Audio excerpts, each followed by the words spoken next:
I'm Jennifer and I'm so happy you're here because today I'm going to be working on a really fun project and I can't wait to share it with you. Today I'm going to be making some wonderful artificial cookies and treats. I am so excited about this. I've been wanting to have some for my videos, however I couldn't find any anywhere and the ones I found were extremely expensive or extremely too small. So let me show you what I came up with on my own to create just what I was hoping for. Be sure to hit the like button and subscribe.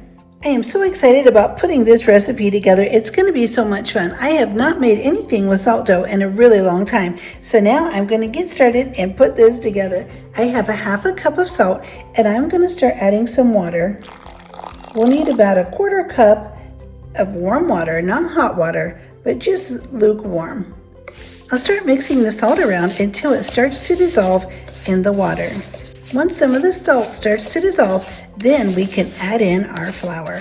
We want to just start off by adding a quarter cup of water at a time. We may not need more than a half a cup, but you could always put in more if you need to. Now I'm going to go ahead and put in our flour. I have 1 cup of all-purpose flour.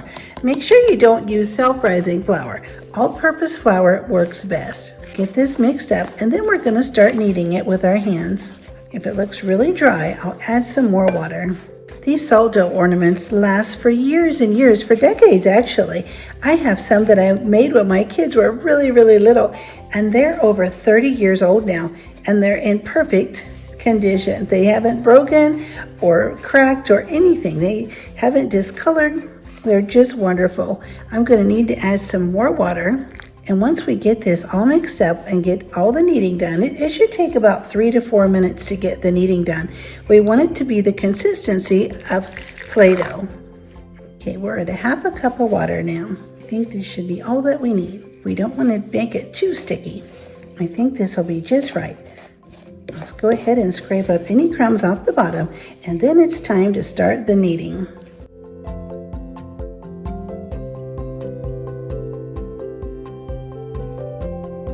If it's really sticky, just put a little bit of flour down and continue the kneading right on top the little bit of flour, and that'll help get it really nice and smooth and not sticky. Just fold it over, turn it, and press it down. This is the best recipe I've ever found for salt dough. You can make anything out of this you'd like.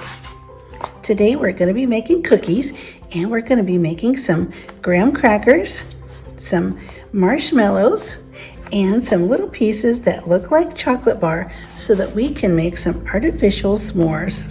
And here's what our dough looks like after about 3 or 4 minutes of kneading. You can see it's nice and smooth and soft, very pliable, just like Play-Doh would be. Now I put down just a little bit of flour, not too much, we don't want to get it too floury, but I put a little bit on my board just to keep it from sticking, and I put some on my rolling pin. I'm going to get busy and get this rolled out. I want to roll it out to about 1/4 of an inch, just about the same thickness you would want a real cookie. And as you can see, look at this dough. It just turns out so beautiful. It's just so nice and stretchy and soft and smooth. Now that we have our dough all rolled out, we're going to take some cookie cutters and start cutting some designs in our dough, just like as if we were making homemade sugar cookies. You can even dip your cookie cutter in a little bit of the flour to keep it from sticking. Then you can take up your extra dough and roll it back into a ball and use it again. I'm going to take these cookies that are already cut out and I'm going to put them on a parchment lined tray. Just take a thin spatula and carefully lift up the cookies. The cookies aren't going to spread, so you can fit them pretty close together on your tray. If you want to hang your cookies as ornaments, this would be the time to make a hole right in the cookie. Just take a plastic disposable straw, poke it in, twist it, and pull it out. And that'll make the perfect little hanger hole right in the top of your ornament so that you can put a string or ribbon through and hang your ornament. And here's how I'm going to be making the mini marshmallows. I'm just going to take my scrap dough and flatten it on each end, and then I'm going to just push the sides around and get it nice and rounded so it looks like a little mini marshmallow. After the first hour or two, we'll want to take these cookies out and flip them over and put them back in. We'll want to have them in at least 2.5 to 3 hours total.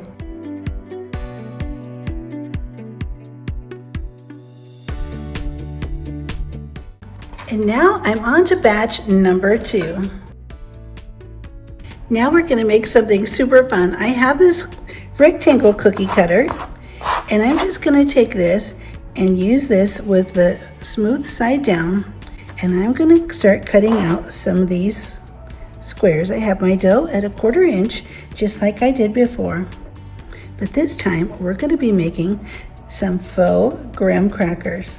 We wanna make some artificial s'mores treats, and we wanna make some little pieces that look like chocolate.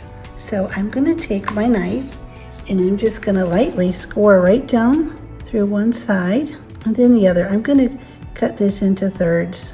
Not cut it all the way through, but just put like a score mark right down through there because we really want this to look like a graham cracker. The color is really nice. We could always paint it if we don't like the color later when it's done, but we definitely wanna have the score marks just like a graham cracker would. And then we're gonna take this bamboo skewer and we're just gonna put it down and twist it so it has little holes.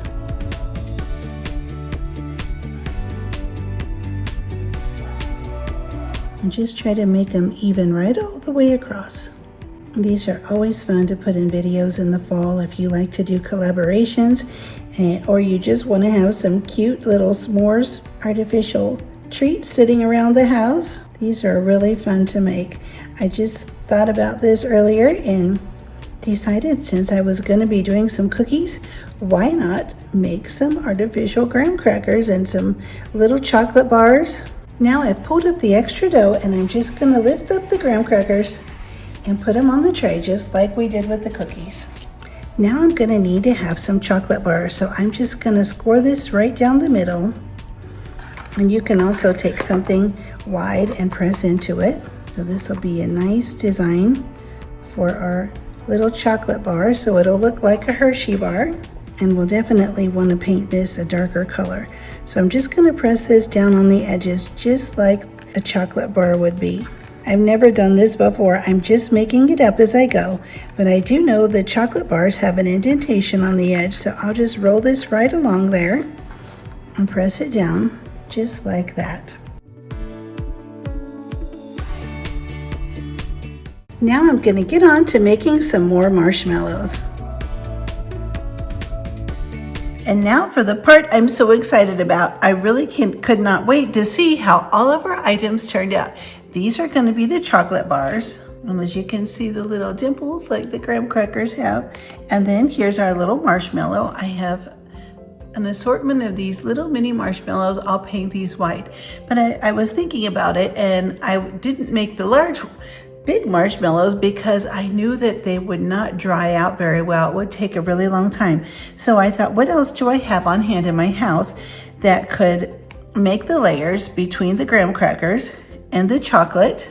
And then I thought to myself, how about a Mr. Clean Magic sponge? So I'm going to cut this Mr. Clean Magic sponge down to the size of a big rectangle marshmallow, and then I'll have the graham cracker, the chocolate layer, the marshmallow, and then the other graham cracker on top. So we'll have a wonderful big s'more once I get this done. So I'm going to get busy now and start painting all of these things, and I'll get this cut down. Oh, let me show you the cookies. The cookies turned out so nice. Here they are. They're nice, big, beautiful cookies, and I'll get these painted. I'm going to use a white paint to be the icing on top, and then I'm going to draw on or paint on some little sprinkles. And then here we have our little stars. I'll paint these white or different colors to use in my 4th of July displays. So let's get busy and we'll start getting this paint on all of our little decorative cookies and s'mores chocolates. So I poured out the white, and these are really nice little dishes you can get. They're plastic and they come in a multi-pack at the Dollar Tree. I've had these for many, many years and they're great. You can use them, wipe them out with a tissue or napkin when you're done, and then just rinse out the paint. The paint comes out really well. For our chocolate of our s'mores bars, I'm going to use this burnt umber. This is a paint that is really great if you want to make something look antique or highlight it with a light brown overwash, you just put it on real thin and brush it on thin, or you can put it in cracks and crevices. A lot of people use this when they paint the artificial pumpkins and they want to highlight the ribs down the side, the indentations on the pumpkin. You can paint this down in there and paint it over the pumpkin, and it really gives an artificial pumpkin a really nice real look. So this is called burnt umber, and this is what I have that I'm going to use for the chocolate of our s'mores bars. Make sure you brush off any extra flour. Now, since I just recently made these yesterday, I'm only going to paint the top and the sides today. I'm going to leave the bottoms so that they can continue to dry out. If I completely cover them, then they're not going to be able to dry sufficiently. So I want to leave those exposed so that they can continue drying as they get older and start to harden. We're not going to go clear to the edge. We don't want it to look like a plastic flower, but to look like a cookie instead. The paint dries really quickly on these cookies, but I'm going to go back and put a second coat on. This paint is really thin and I put in a really nice layer. However, I've realized I've gone back and painted some of these other cookies and I've put a thicker layer and just swirled it around. I'm not sure if you can see that this is a little bit thicker and swirled around, so it actually gives it a little bit more texture and a little bit more dimension, so it looks more like real icing. So I'm going to take this cookie and just go back and take my brush and swoop around and lay it on a little bit thick so that it'll look like it's really iced. And now I've made some peanut butter cookies, and these are going to be chocolate chip cookies. For these lemon cookies, I just cut out a round circle in the dough with a cookie cutter, and then I stretched it a little bit and formed it into the shape of a lemon. Now I'll be able to paint these yellow and have lemon cookies. I also made a couple of snowflakes with the leftover dough. And here's how our cookies turned out. We have these wonderful lemon cookies, some Valentine cookies for Valentine's Day in the shape of a heart, of course, chocolate chip cookies, peanut butter cookies, some spring and summer or birthday cookies, and here we have some chocolate, some graham crackers, and marshmallows. Let me show you how I put the s'mores bar together. I'm just going to take this graham cracker and put it right down on the plate. I'll take our big marshmallow, which is our Mr. Clean Magic Eraser, and I'll put it on top. Then, of course, we'll want some chocolate. I'll put the chocolate down, and then to finish it off, one more graham cracker on top. And there's our big delicious s'mores. For the peanut butter cookies, I just took a fork and pressed a hashtag in the cookie 2 different directions. That gives it the peanut butter cookie shape. And for the chocolate chip cookies, I left them a little bit thicker. So of course these cookies that are thicker will take longer in the oven. I turned them over after a couple hours and put them back in. And then I left the bottom unfinished for now, just to make sure they're good and dry before I go back and paint the bottom. I'll leave them sit out for a couple days just to make sure that there's no moisture trapped inside before I paint and seal them. Speaking of sealing them, I'm going to use this matte finish Krylon spray. This will work really great to cover the cookies. I'll put them on a big piece of cardboard outside in the fresh air. So I'll spray the back of the cookies once the paint is on and dry, and then I'll turn them over once they're dry, and I'll paint the other side. I'll just put a light dusting over the top just to keep the paint secure so that it doesn't come off. That step is completely optional.